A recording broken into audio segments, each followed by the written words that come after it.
Explore the benefits and the wisdom that can be gained from one of the oldest and most globally prevalent forms of meditation, Vedic meditation, with teacher Dr. Lana Loxton. Lana, also a chiropractor, shares her journey to finding Vedic meditation and the rigorous process she underwent to become a teacher. She also provides insight about what is actually involved in the technique. What is of most interest from this discussion is the role our nervous system plays in defining our everyday experiences, and the specific focus of Vedic meditation on restoring the nervous system to reduce stress and improve our quality of life. Lana also puts forward the importance of developing a personal daily practice to create space and capacity so that we are not left at the whim of life, or more importantly, the reactions of our own nervous system. Lana brings with her a wealth of lived experience with Vedic meditation, which makes this a very pragmatic and approachable conversation about this 5,000-year-old practice. So enjoy Lana. Hello and welcome back to WA Real. I'm your host, Bryn Edwards. Meditation, more specifically Vedic meditation and its application, are what we'll be exploring today with my guest, Lana Loxton. Lana, welcome to the show. Hi, Bryn.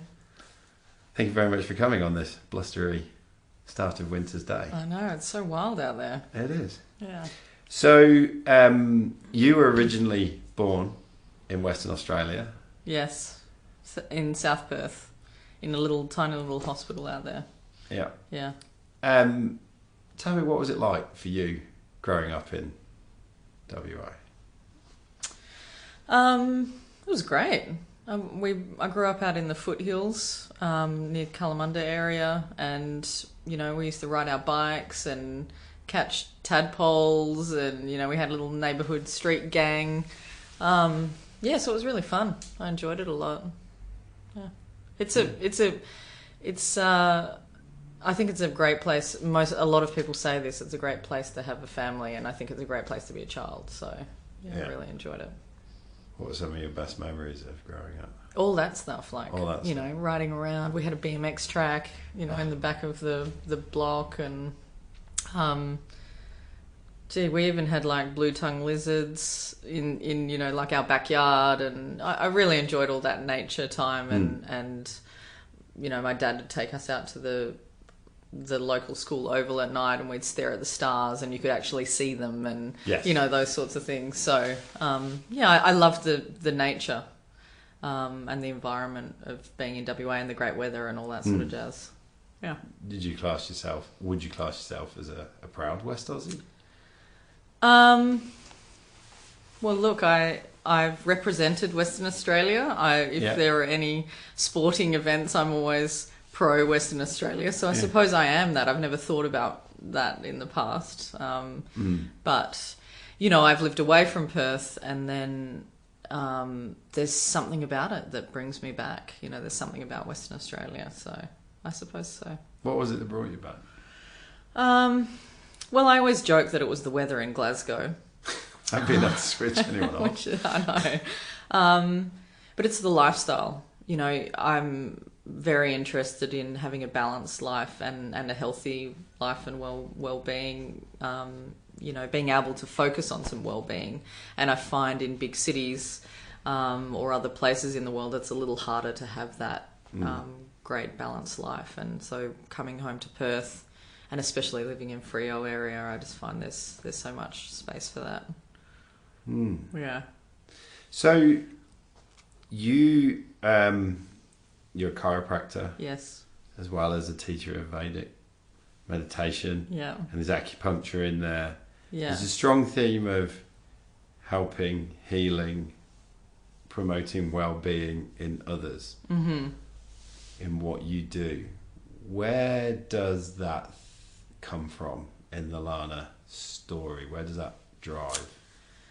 Is it from childhood, role model? Yeah, look, I was always, I can remember in year one, Mrs. Evans asked me to, whenever the class would sleep, you'd have little nap times in year one. She'd always ask me to come over and massage her shoulders, and that was always naturally me to be giving people massages or touching people or whatever it is in obviously a PC sort of way.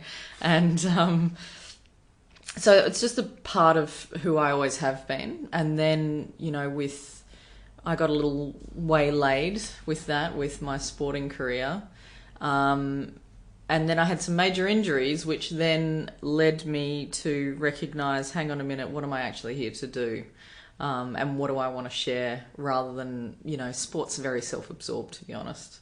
It's all about you and, how good you are and what. And you played hockey. Yes, yeah. For some time. Yeah. So I feel like it's something that's always been there and something that I couldn't ignore.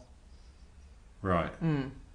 And is there just like an implicit drive within you, or is there an actual specific impact in the world that Ooh. Look, it's always an interesting question. I mean, the quick answer, there's a big smile on my face. The quick answer is raising consciousness of the planet. Yeah. How can we as a people live in a more connected, conscious, blissful way, rather than, all of the Trumps and the ScoMos and the this and the that, that's just sort of doesn't necessarily have a nice vibe about it. So what do you mean by not a nice vibe? Well, it's like there's a lot of hate, and there's a lot of whether it's racism or saying that other people aren't quite as worthy as other people, or everything's driven around money, all those sorts of things. For me, I suppose connecting with other human beings and being as self-aware as possible will make life and the universe a much happier place. And does that sort of underpin what you do, whether it's chiropractic or meditation? It underpins my whole life. Right. Which means it goes into my profession as well. There's not that much difference between my personal life and my professional life either. In that, so that's kind of Lana's purpose here. That's right. Yeah, and it's I feel like, well, especially with the sort of work I do, practicing what you preach is very important. Otherwise, I'm very interested in people being authentic, whatever their offering is. I don't mind what you do, but be authentic about it and live what you speak. So yeah. So I was particularly interested to talk to you today because a few weeks back I had a lovely lady called Erin Lane who came and talked about the benefits of meditation in general on her life, and how it helped her to see the negative patterns that she was getting caught up in terms of toxic relationships, substance abuse, certain things like that, and it was quite an impressive story in terms of the outcomes that meditation can deliver. What I'm interested in is talking to you about, particularly, is because that seemed to be a broad conversation about meditation, full stop. Right? Yeah. When it's something that I've come across in the past, and I make a practice, as I said before, early, about sitting still. Now, is that meditation? Is it not? So when one considers, right, I want to get into meditation, and I've got my bunny ears up here. How do I go about picking a method, a modality, or something like that? So to actually speak to somebody who's gone and had a deep dive in one particular area is what drew me in to wanting to talk to yourself. So I suppose if we start off at a summary level, what is Vedic meditation? Yeah. How does it differ itself from anything else out there? And what is its focus? There's three really good questions to get you going. Yeah, and all the preamble as well that I'm still... Yeah. So we're focusing on what is Vedic meditation. So Vedic meditation is a 5,000-year-old technique. It's it's traditionally from India, and it comes from the Veda, and the Veda is all and the universe. And a lot of yogis, if any yogis are listening to the podcast, would have heard of the Vedas. Have you heard of them? I've heard of them. Yeah. Are they Vedas plural? Well, there's a few different types. Well, there's Rig Veda, which is the main umbrella, and it's basically, what I love about it is it's discussing life and the universe, and this is from, thousands of years ago. But the best thing is that it's linked with what we're discovering currently in quantum physics. So I absolutely love it. They were on the ball 5,000 years ago, and we're now sort of working out how to, get back on bunny the ball. ears proof. Get back on the ball. Get back on the ball. That's right. Method. That's right. And so Vedic meditation comes from that lineage of knowledge, that tradition of knowledge, and it's a mantra-based meditation. So, I definitely dipped my toe in other meditation techniques, and I found them relaxing, but I didn't quite meditate. I didn't quite embody what meditation was. I could feel relaxed. Yeah.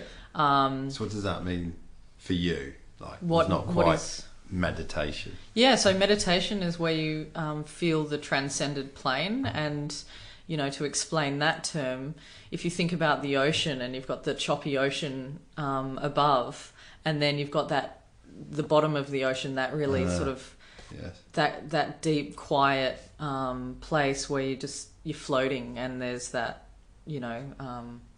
there's silence, there's a peace, there's a connection to oneness, when you're sort of floating down there. That's that's meditation. That's a nice analogy. Oh, it's beautiful. I mean, I'm sure you could see it just then when I was sort of tuning into it. It's like, oh yeah, I want to go there all the time. Yeah.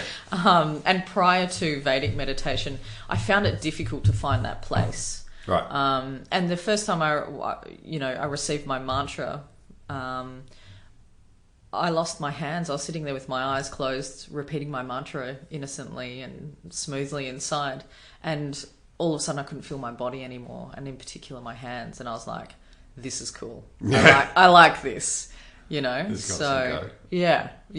And so the mantra, I think, is makes Vedic meditation really accessible for people. So there are different mantras depending on life stage and physiology and things like that for different people. Not an infinite number, but different ones. So it's like a little catalogue. Which one do you? That's right. Which one's going to suit you? Yeah. And what's nice is you're sitting there, you're comfortable, it's effortless, and you're repeating the mantra. So rather than trying to be quiet or trying to watch the thoughts, I'm just trying to watch this or what, and let me just be counting quiet. The breath, and then, that's right. Is that 4 or 7? Yeah. That's right. How many seconds am I breathing in and then breathing out? It's actually so effortless, and you're just repeating the mantra inside. If you have a thought, you come back to the mantra. If the mantra becomes more and more subtle and you lose it and you're at the bottom of the ocean, when you're like, yes, I'm meditating, then you go, shit, I'm not meditating anymore. Mantra, mantra, mantra, mantra. Yeah. And so I feel there's a power in the mantras as well with Vedic meditation. So it almost gives you one simple thing to focus on. Yes, that's right. And we try not to use the word focus because with focus, that's what we do in life: action, achievement.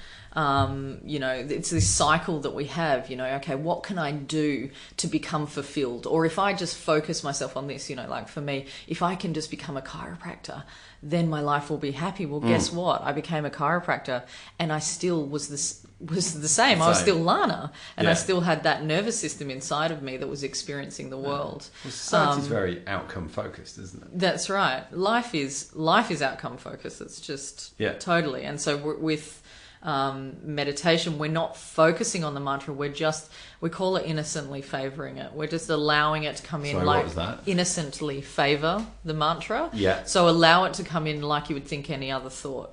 If you're having a thought, just innocently favor the mantra, come back to the mantra rather than trying to focus on it, and give it a big cuddle mantra, hang on to the mantra, because then you're never going to go. Squeeze. Yeah, that's right. And then you're focusing and you're in that action achievement cycle, and you're never going to get to the bottom of the ocean if you're applying the way we are with everything else in the world to meditation. So is it more focusing on the doing? The effort, no focus. Jeez, see how this goes around. So the effort is sitting down. Yes. Vedic meditation is practiced 20 minutes twice a day. Yeah. And the effort is getting your ass to the chair and sitting down. That's what requires the effort. The rest of it's effortless. Yeah. And it's lovely. It's blissful.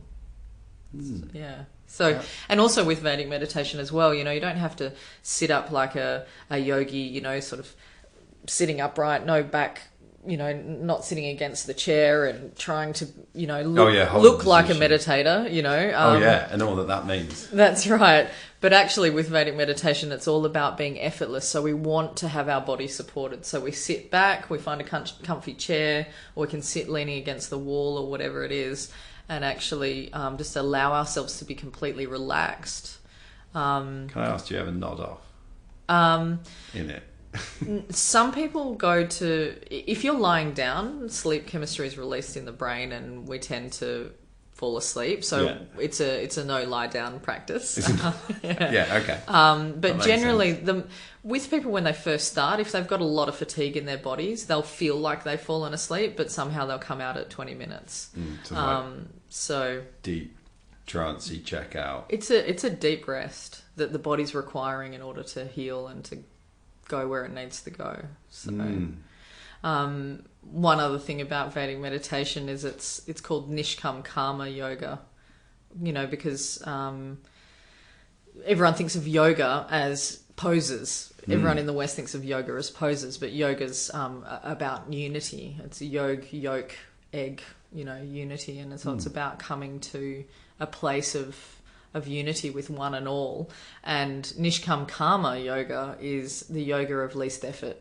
So so it's about being as effortless as possible, and finding that place of yoga.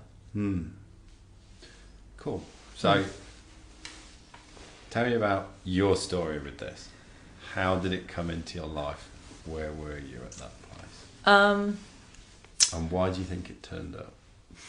Okay, well, I mean, I've been doing a lot of different study in, I've done energetic psychology, and I've done, I've gone to the States, I've gone to many different places in the world and studied with masters of what they do. When did that start? Really, this journey started. I read the Celestine Prophecy by Jane.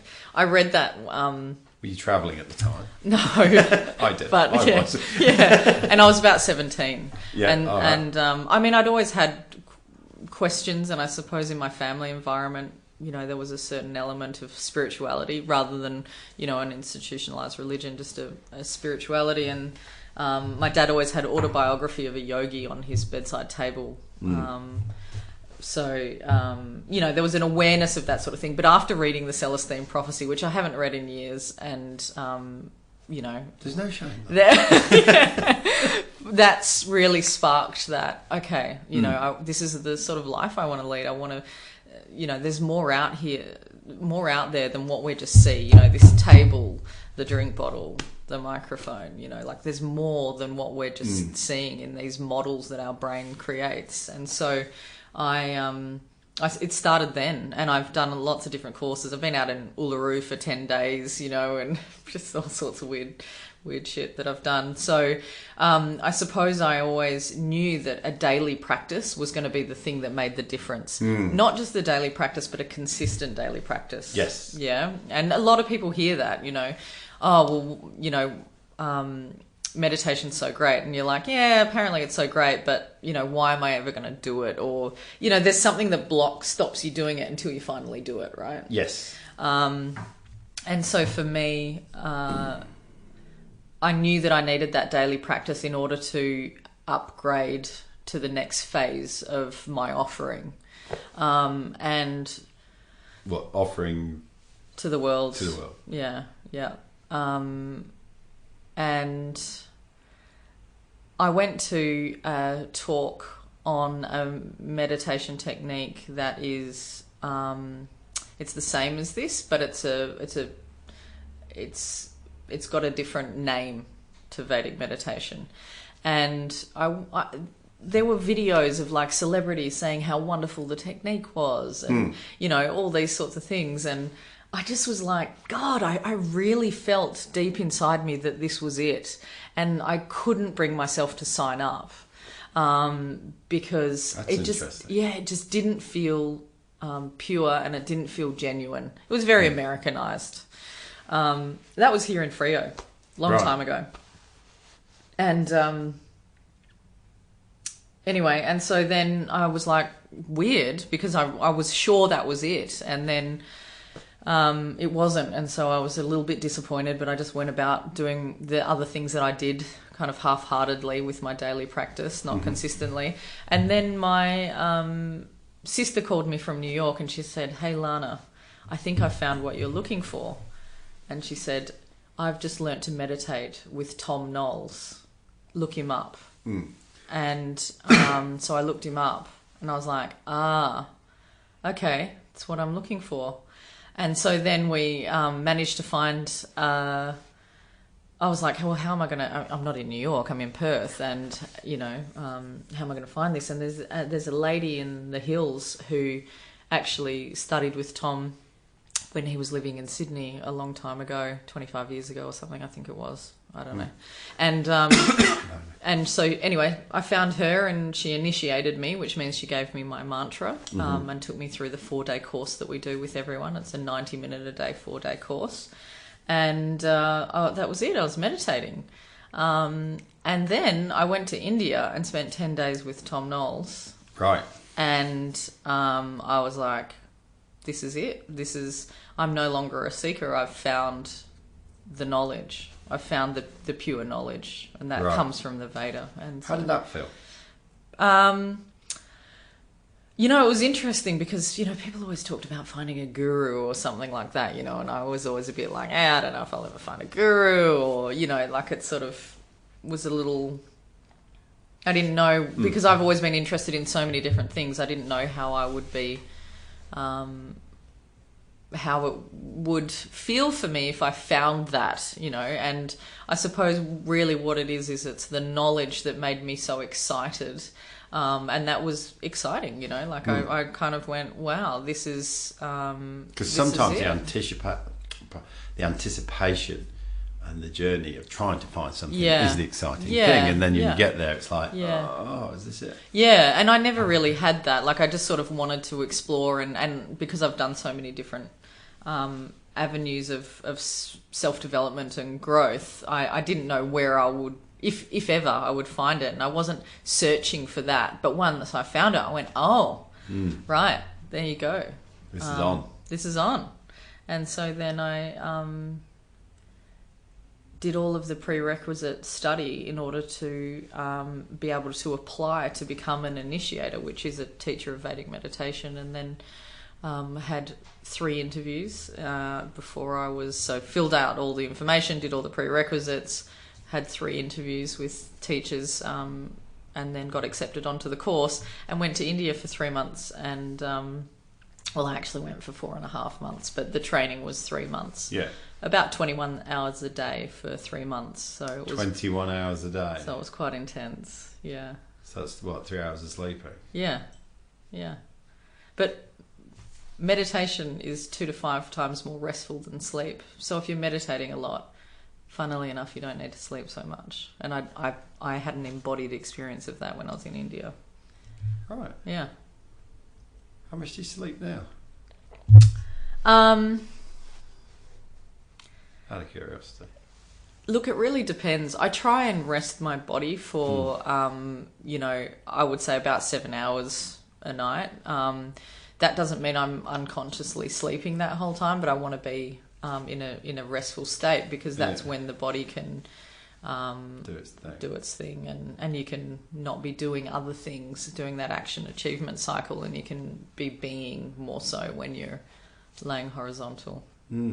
So, yeah. So, when you first sort of got into it, and when you got to that whole, this is on, this is it, were there any major sort of breakthroughs, enlightenments, epiphanies at that point?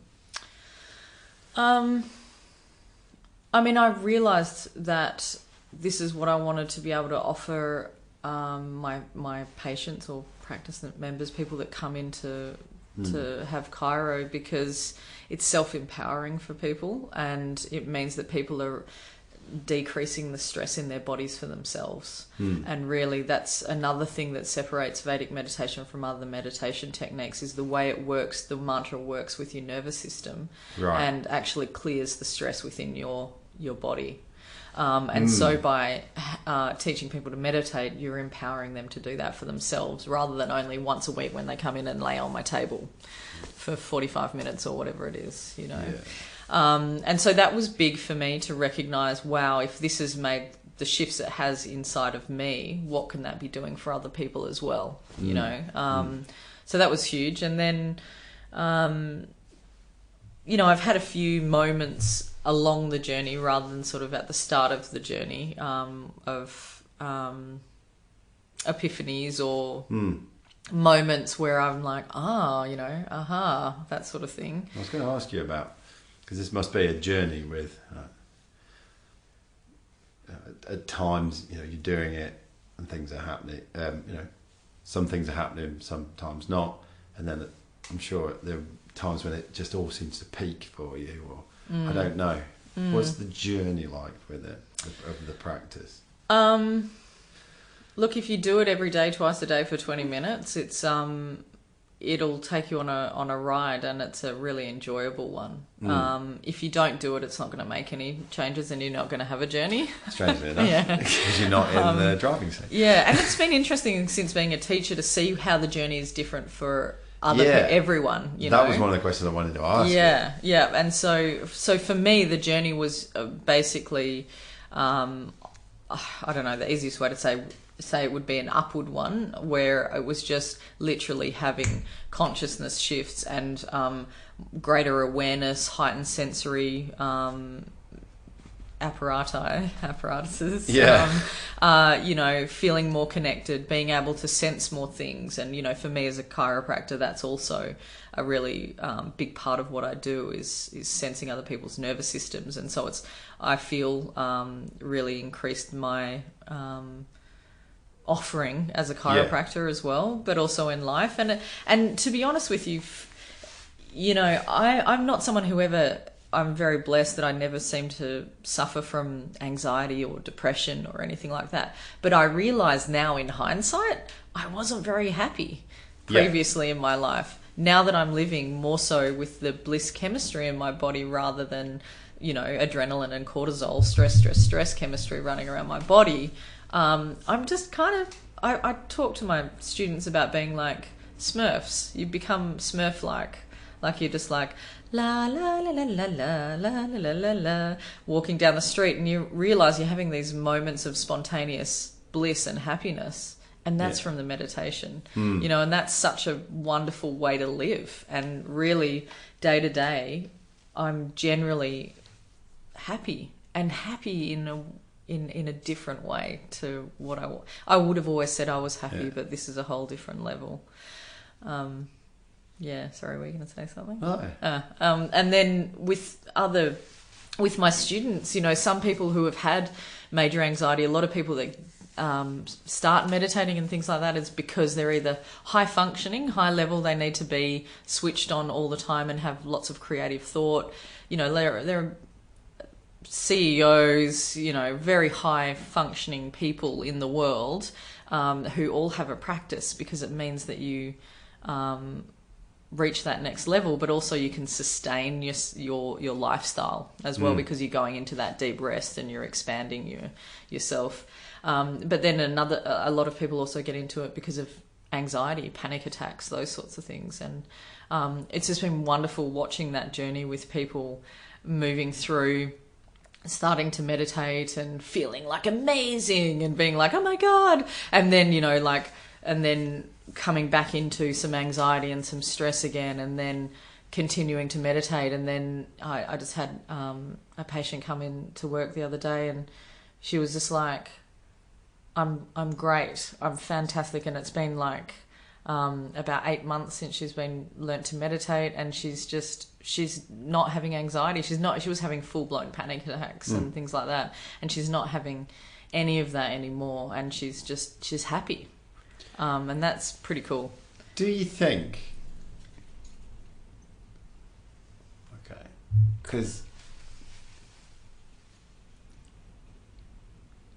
mental health is becoming more and more prevalent. Yeah, right? We're able to talk about it a lot more. I mean, I've had 100-odd conversations, and people go into dark spots and light spots, and dark spots is just a part of it all. And one of the many impacts that I would like WA Real to have is to play its role in normalising the discussion about people going on a journey, and it's not just all, glossy grey all at the same time that we do go through journeys and stuff. But then there's a part of me that gets slightly irritated about the discussion around mental health, because at times it's almost like, people are going through mental health problems, poor them, this, that, the other. And there's more and more, I've started to zero in on a daily practice of some description of just doing things routinely, whether it's get up at this point in time, and get up before the snooze. Yes. Do the daily greens, do some journaling, and just do it every day. Not with an outcome in mind, just to do it for doing its sake, and then just see what happens. And then it opens up capacity and space for me. And then all of a sudden, shit that I was anxious about before, a little bit anxious, but nowhere near as prevalent. I'm not getting caught. I'm not getting stuck. Do you think by even having a daily practice alone, you're almost doing your own housekeeping? You're sweeping the house, whether it's in your body, in your mind, and you're actually, taking that responsibility of doing your own house cleaning. And so therefore, that plays a significant role in reducing anxiety, reducing depression, reducing this stuff. Does that make sense? Yeah, it does. Because, I don't know, sometimes I rub people up the wrong way, because it's kind of like, I have all the empathy in the world for you because you have chronic anxiety and stuff, but what are you actually bloody doing about it? Because you can't sit and wallow. What can we do? Yeah. It's cool that you got to this point. It's cool that you're talking about it. It's cool that you acknowledged it. It's cool that you're trying to understand it. But you've also got to have a go forwards as well. And am I being a high achiever in that? Am I being outcome focused, or am I just install something? Look, I was just listening to you talking about people, reducing anxiety and stuff. It's an interesting one, because it depends how crippling the anxiety is, and this is sort of me putting Dr. Lana hat on a little bit for a moment, where what we're looking at is, some people have such severe anxiety and PTSD that they are actually crippled and they can't do a daily practice for themselves. Like, that's literally too much. So that's when they need to seek a healthcare practitioner or something like that, in order to get themselves to the point where they can then start doing those daily things for themselves. I don't think that having any external fix is ever the correct thing. I think, going to someone to fix me is not the right mentality, because no one can fix you. You can only fix yourself. But a lot of the time you need some guidance. If you're in that full-blown panic, you're not in that state. So you're able to do those daily practices and see the difference that it's bringing into your life. And I do believe that the solution for everyone is to have a daily practice, because our world of something. I mean, the big things for me are obviously Vedic meditation. I do the type of chiropractic that I do, and some other people around Perth and Freo area do, is reducing nervous system stress. You know about TRE, that's fantastic for nervous system stress. Tremoring, yeah.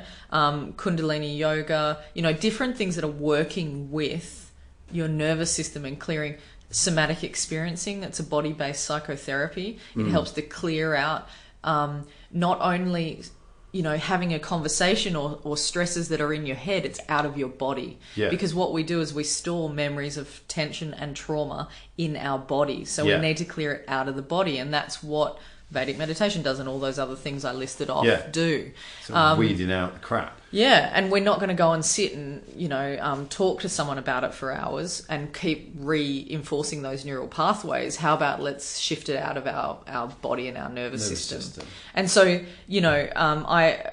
but really the empowering side is when you have that daily practice and you're doing it for yourself, and then you go and see a practitioner and it's like a bonus. Yes. You know, you're making a massive shift and you're walking out of the room going, whoa, you know, I accessed that so much quicker than what I would have done on my own or whatever. But I'm sustaining myself. And the thing is there's so much stress in the Western world every single day that I believe if you don't have a daily practice, you're just literally just filling up with more and more stress, and things are going to become more and more clouded within your being. You're going to, you're going to notice that you have less adaptation ability and energy. You're not going to be able to, if a stressful thing comes in, you're going to react rather than respond to the situation.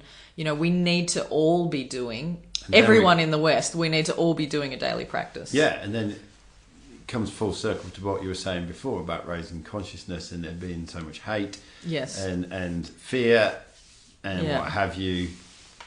Yeah. Yeah. So is that almost the symptom of a lack of daily practice on a broad scale? It's a symptom of stress. It's a symptom of, if my nervous system is filled, my body is filled with stress, am I going to feel like coming over and giving you a cuddle and helping you, an old granny walk across the road? Or am I going to feel like, ripping someone's head off and screaming at my boss, or worse? There's lots of things that are going on in the world at the moment, and to me that's a sign of the stress, the collective stress on the planet. I'm letting that soak in. It's I can almost see it as almost like a system whereby you've got these symptoms, which shows you that the symptoms are a product of a cause, and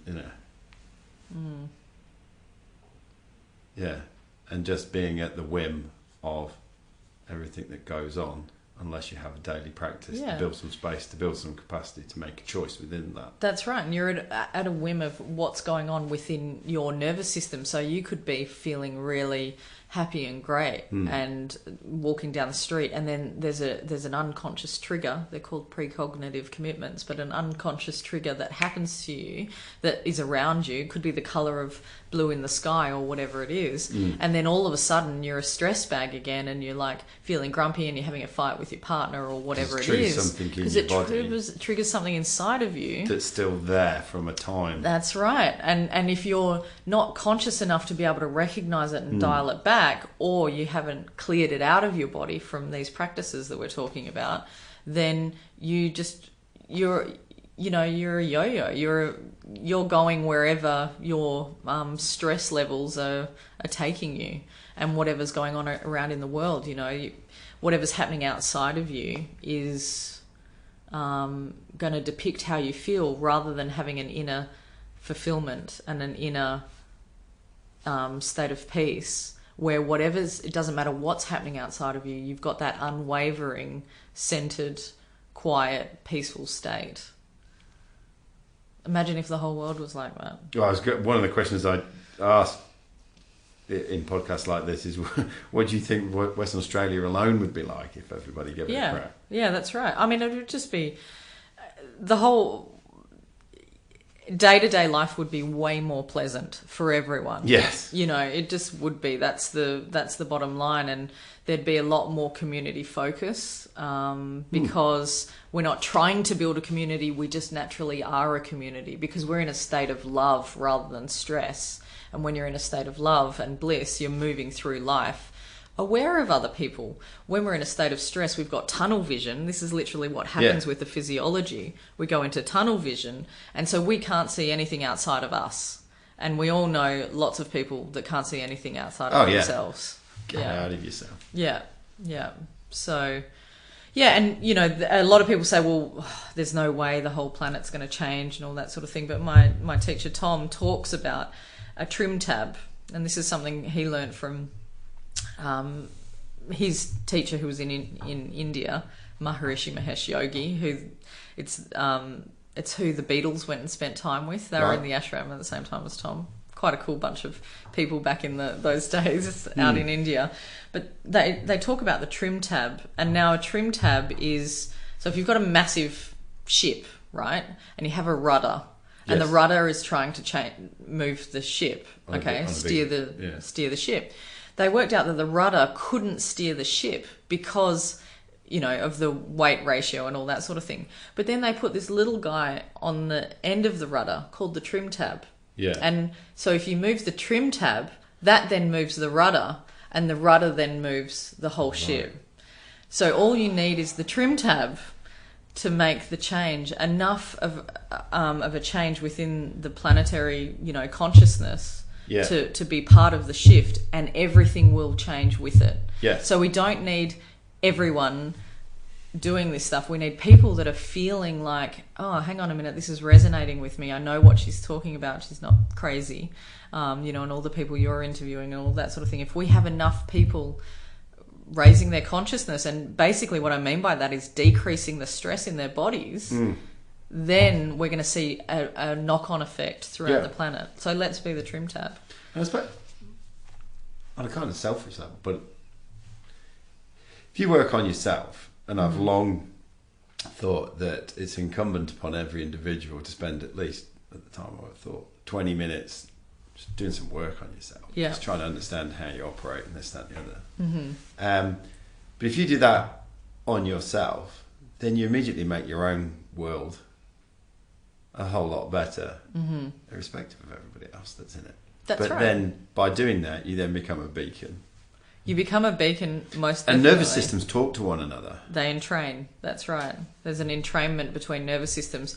And everyone who's been doing work on themselves, like I had a patient come in and say, you know, her dad's like, she's always had a difficult relationship with her father. She's about, you know, our age. She's not young or anything, like as in a child or anything. She's an adult. Yeah, we're young, but not, you know. She's not a child, she's an adult. Yes, she came in and she's like, I've been making all of these shifts, and, you know, last time I was on the table, something big shifted, and then I got home and my dad called me and he told me he loved me, and he hasn't told me that my whole life. Right? And that's because if you make a shift within yourself, you're impacting the world around you. Yes. And the energy field. Especially the immediate people around you. That's right. You're impacting the energy field around you. And, you know, people go, well, you know, how's that possible? Well, you know, one thing that most people are aware of nowadays is that nothing is solid. You know, this table, it looks solid, but it's a bunch of vibrating cells in the shape of a table, densely vibrating, but, you know, and so you've got a vibe, I've got a vibe. You know, you meet someone, I either like your vibe or I don't like your vibe. It's literally... down there. Love being around that person. Yeah, but it's literally because, you know, you're vibrating. You know, you're vibrating in the shape of Bryn and I'm vibrating in the shape of Lana, you know. And so if we're all vibrations, then if we're shifting our own vibration, then we're going to have an impact on those vibrations around us. And so actually, and it's another quantum physics theory, that, you know, everything came from the Big Bang. So if absolutely everything came from the Big Bang, then guess what? We're all one and we're all connected, right? If we all came from the same source, hang on a minute, that means there's a thread that connects absolutely everything. You and me, the fly, the table, you know, anything. So if we're making shifts within ourselves, then we're making a shift to more than just ourselves, because actually, well, there is only self, but also, you know, you're going to make an impact on those around you. So, and this is really interesting if you put it into the context of a relationship or a close set of friends, or even somewhere where you work, because, you know, how often do we sit there and go, oh, I just like things to be different like this, but I want to bring my partner, my friend along with me, and I'm not going to go until they're ready. No, go and just bloody do it, and be the beacon, be the light, and they'll follow. That's right. Or won't.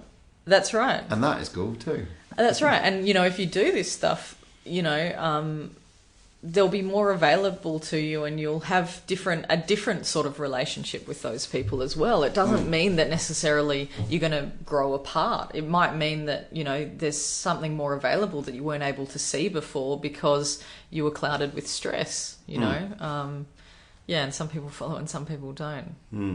It's interesting what you're saying earlier on about CEOs coming to you as well, because one of the things that I explore through the podcast is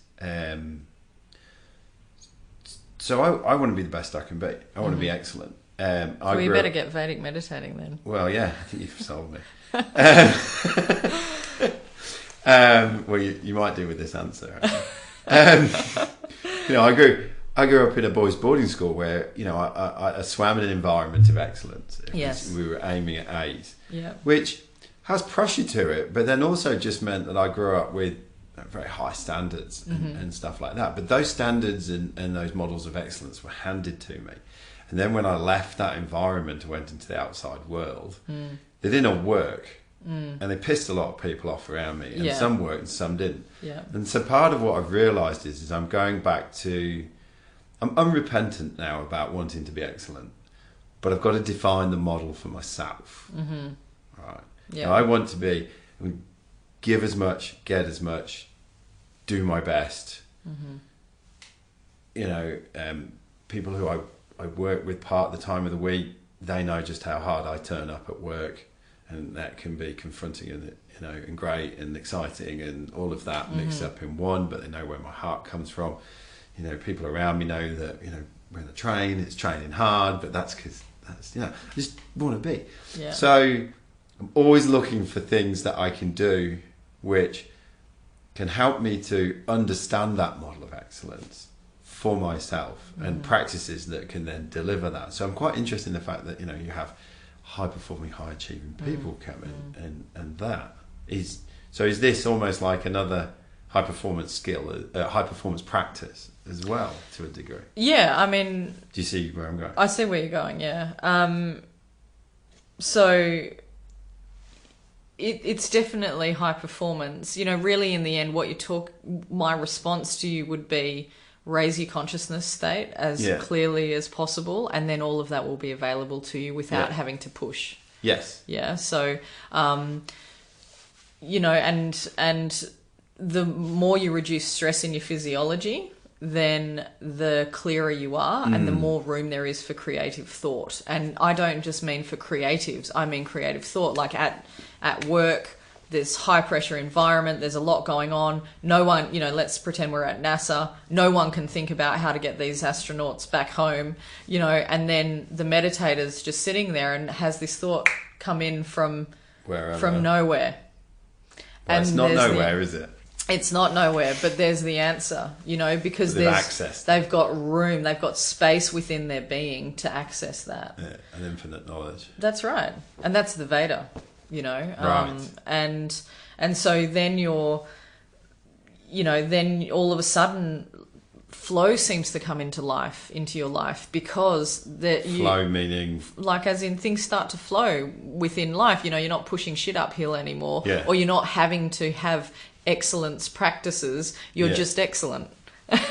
Right. And the universe conspires to help you. That's right, because you're dipping your toe in every day, twice a day for 20 minutes, saying hi to the universe and, saying, hey, I want, use me as you need me to go out into the world and do whatever it is that I'm here to do. So rather than trying, it becomes a natural default. And I'm not saying you're. Yeah. Do you know what I mean? I'm not saying that you're trying or anything. But what I found, I suppose, yes, it's drive, and that's fantastic, and that's a big part of why you're even doing this podcast. Most people couldn't be bothered, right? And that's part of your offering as well, right?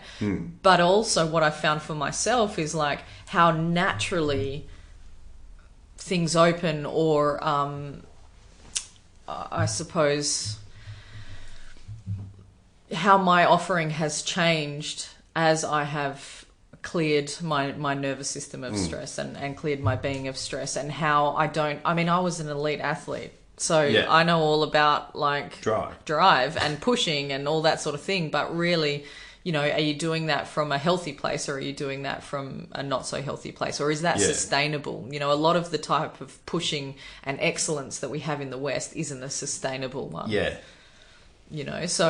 CEOs would burn out without this meditation technique. Yeah.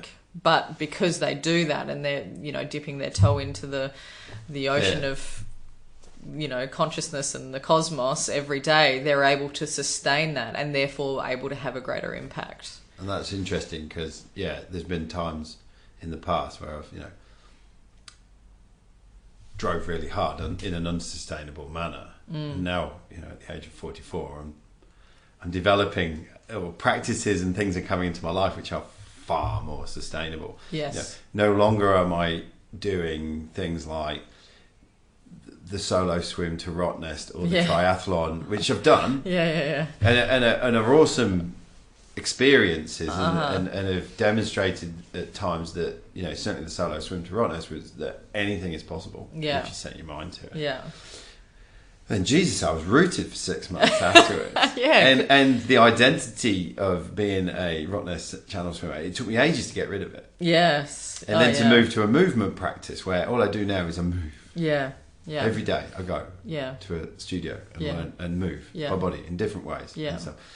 And so that is way more sustainable. And now I've got this like sustainable, effortless sense of excellence. And so that's at the age of 44, that's kind of what I'm looking for. Yeah. Well, and the reason why you were stuffed for 6 months after the Roto swim was because you put your body through so much stress, and it already was holding so much stress that, people wonder why, people drop dead of heart attacks when they were really healthy. He was so healthy, he used to run marathons and all those sorts of things, and I don't know why he dropped dead of a heart attack at 50. It's because he had so much stress in his body, and then, that sort of level of exercise is just increasing your stress even more. So it's just putting your body into fight or flight, more so, and you're asking your heart to pump harder, and your blood, is going to thicken because of the response of being in fight or flight and all these different things. And then therefore, what's the biggest killer in the West? Heart attack and stroke, and that's because we're stressed and then we add stress. Yes. So by doing movement and, particularly the type of movement that you're doing and all those sorts of things, like you're moving your body, but you're not putting it into a state of stress. Yeah. Very important. I'm putting it in and then taking it out. That's right. Dipping in and dipping out. Yeah. Yeah, and it's interesting how, I used to say to friends, in the 2 to 3 weeks leading up to an event, it's an endurance event. It's like I used to say to them, in a week's time, or in days' time after the event, the top drawer of performance will lock itself, and you will not be able to find the key. Yeah, and that's because the event's gone. Yeah. And then the injuries crop up. Yeah. All the things that you were just masking and covering over. Yeah. And then you go, it's getting quite dark. Yeah. Yeah. It's fascinating talking to you about, and one of the things that's really coming out is just the impact of our nervous system.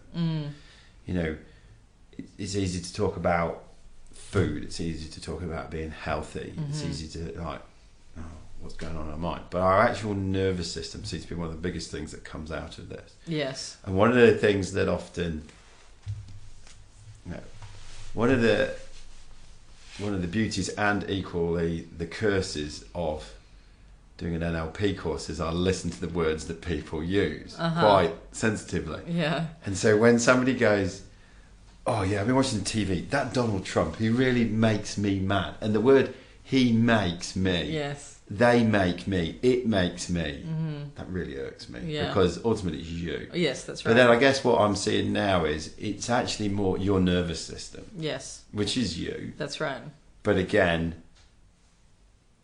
let's have an appropriate focus. It's not Donald Trump. It's not your friend in the pub. It's not. You're getting triggered and it's your nervous system. Yeah, stress isn't outside of you, it's something that's within you. Yeah. So, you and I could be walking down the street and have the exact same event happen to us, and one of us could respond in one way and one of us could respond in the other way, depending on our nervous system. Yeah. So something that could have been like a life-defining huge trauma for one person could then be like an awakening for another, or, someone else might be able to sort of see the divine timing in all of it, or whatever it is, just depending on what's going on within you. Stress, that's the key thing. Stress isn't outside of you. It's not Donald Trump. It's how you're feeling inside. Yeah. And what reaction is happening within the chemistry of the body. It's literally to do with, you know, all the biochemicals that are running around your body. And then that's telling you that you're stressed. Yes. You know, and people are really good at making it not them, because then they don't have to deal with it too, right? They don't have to take responsibility. It's the easy way out, isn't it? Yeah. It's not the take responsibility route. It involves work. Yeah. Yeah. How, so this is part of your business, your living, your livelihood. Mm-hmm. How do you go about marketing this? And how do you have clients that just sort of, without seeming all word, just naturally gravitate towards you? Or do you actually go out and actively market this as well? Okay, so the short answer is no, I don't market. It's all word of mouth. My whole clinic, I've never put flyers out anywhere or, you know, even social media, I'm pretty terrible with. So it's all been word of mouth, really. And that's, I want people who are wanting to make changes. I don't want to go out and get Joe Blogs in and try and force something on him that he's not, or she is not ready to do. So it's about people will find it when the inquiry's there. You know, if there's worthy inquiry from someone, then I will do, you know, anything to help assist that journey. But if there isn't the inquiry, then, you know, even in my clinic, I do work with the nervous system, but then I also just do cracky chiro, you know, where you're adjusting someone. Yeah, and cracky chiro. Yeah, depending on their inquiry, I can adjust someone and help their pain, or we can work with their nervous system. So it'll depend on how they're presenting. And so, no, I don't market. So it's a big deal that I came on the podcast because, you know, it's not something that I've done. And, you know, Vedic meditation is huge around the world, and in Perth, no one knows about it, you know, and I would love it to grow. And so maybe doing a little bit more marketing would be good. But I also, you know, believe that it's so good that people will start going, hey, Bryn, what is it that you're doing that's different? Yes. There's something different about you, you know, and then that sort of thing. So strangely enough, the sustained outcome of change within the people that do it become your marketing. Yeah, that's right. Isn't that the best? Be the message. I was going to say, that's the most authentic. Totally. Yeah, don't listen to me. Look at the people. Yeah, that's right. You knew Dave 6 months ago. Now look at him. He used to be a jerk. Now he's not. Yeah, that's right. He's still stressed out. Yeah. No one wanted to hang out with him. Totally. You know, and Tom, my teacher, he has been asked by Oprah many times. He's a bit of a celeb over in the States and stuff. But to go on, you know, Oprah and talk about Vedic meditation, and he refuses to do it because he doesn't want people doing it because it's cool.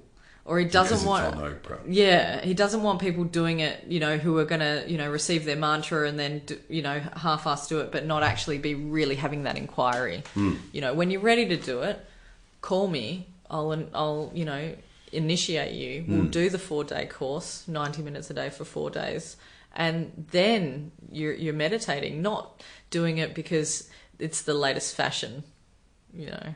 It's part of you. Because then it's more sustainable, and also then you've got more purity with the teaching and that sort of thing, rather than it just being a celebrity sort of.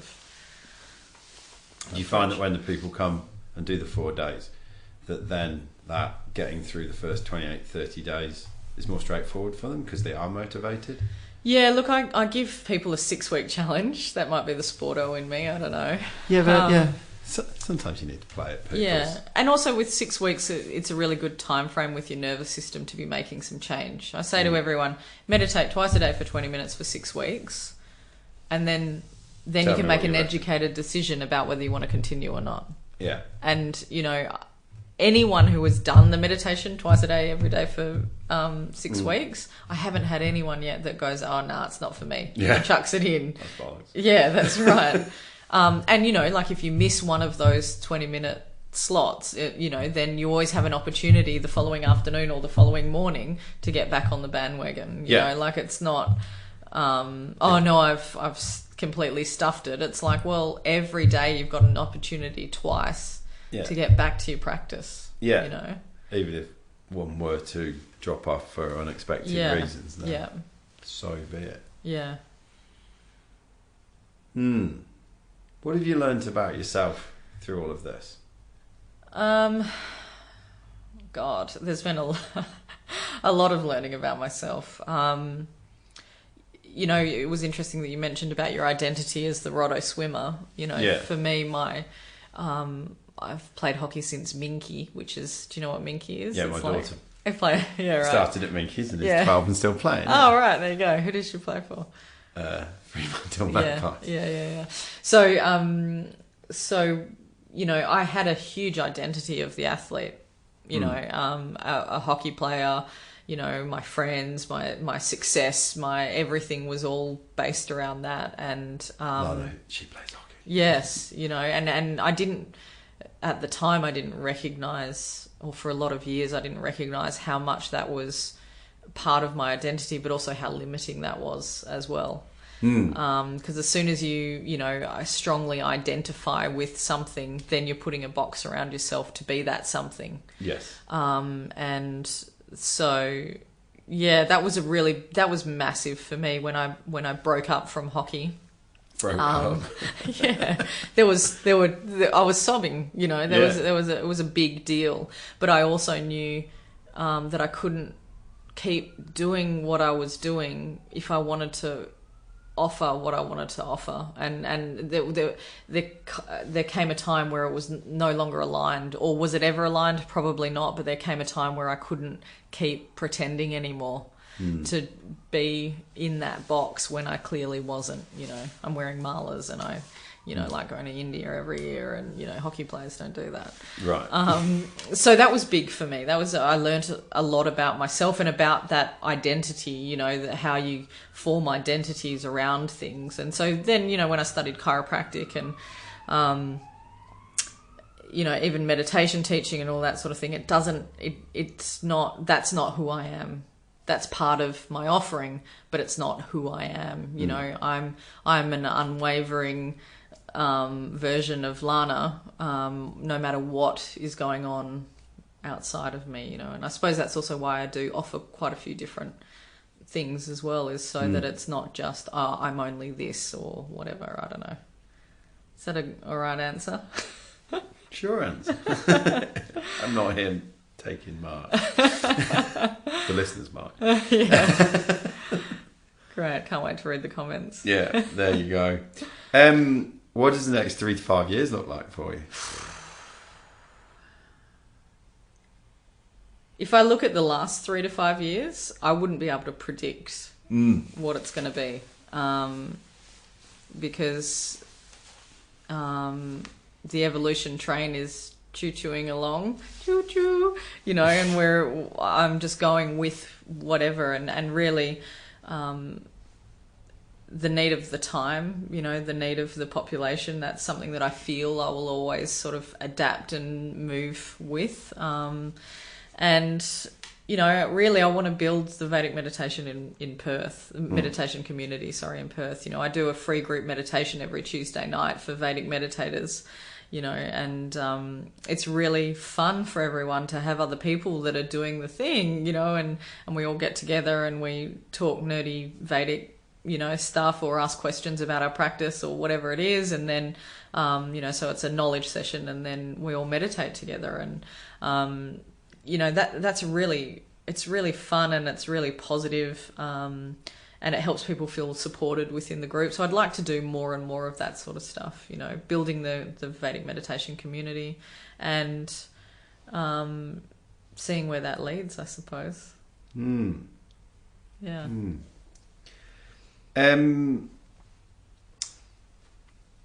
What are you grateful for?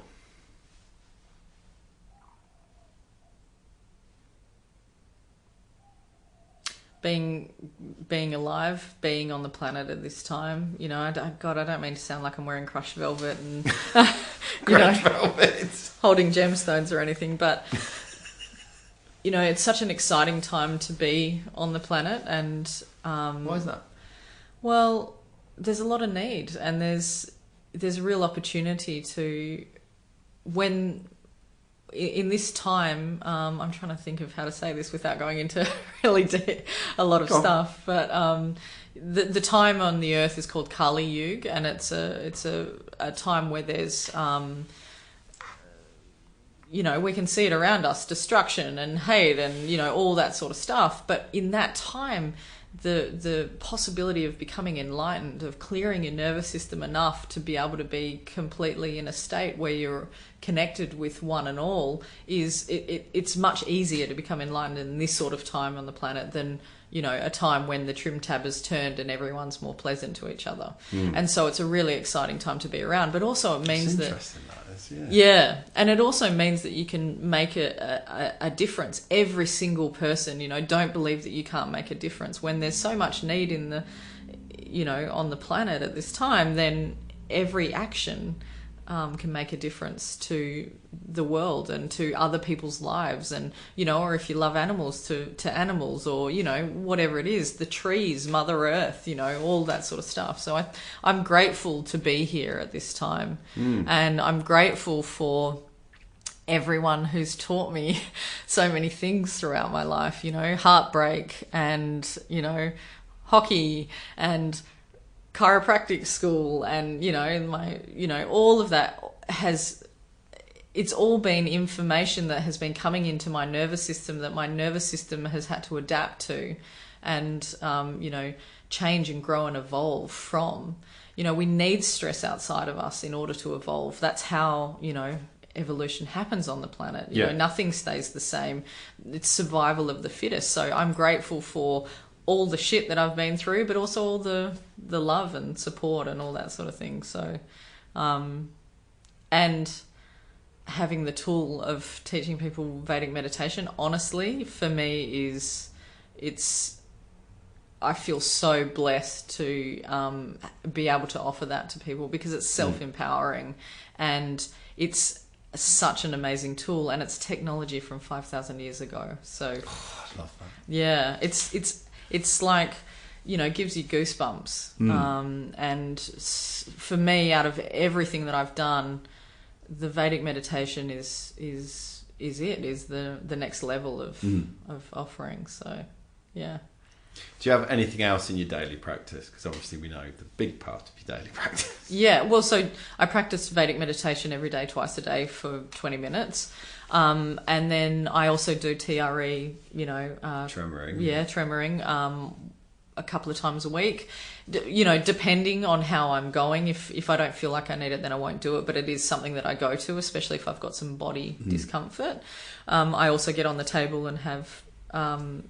I call it hippie chiropractic, but it's actually nervous system chiropractic, where it's it's either called network spinal analysis or biogeometric integration. It's a way of working with the nervous system within chiropractic. So I do that once a week. Is that something you do to yourself? No, right. I go and see someone. Right. And then I also love to go to Kundalini yoga. I often only get there once a week, but I'd love to do it twice a week as well. But so they're big things that really make a difference to my nervous system, and they're my daily practice. I do have somatic experiencing sometimes, which is that body-based psychotherapy that I mentioned. And that for me is when I feel that, okay, there's something that's come up that I want to access in that way. So that's not so much a weekly practice for me, but it's there in the in the tool belt. Yeah. So, but yeah, daily practice Vedic meditation, weekly practices are the other things. So, yeah. One of the last questions I ask my guests is if you could take a little nugget of information and just upload it into the collective consciousness so we all just get it, what would it be? Well, I feel that that stress is not something outside of you, that it's within you, is a key thing for people to understand, because then you're no longer a victim to everything going on around you. Let's change your internal reality, and therefore what's outside of you is going to appear different. And so if everyone could understand that if they just did the stuff that you were talking about, you know, that working on themselves and just did that daily practice, that's what's going to make the difference in their lives. And I suppose understanding the importance of your nervous system and your internal reality in that. Yeah. Thank you very much for talking to me today, Lana. Thanks, I've Bryn.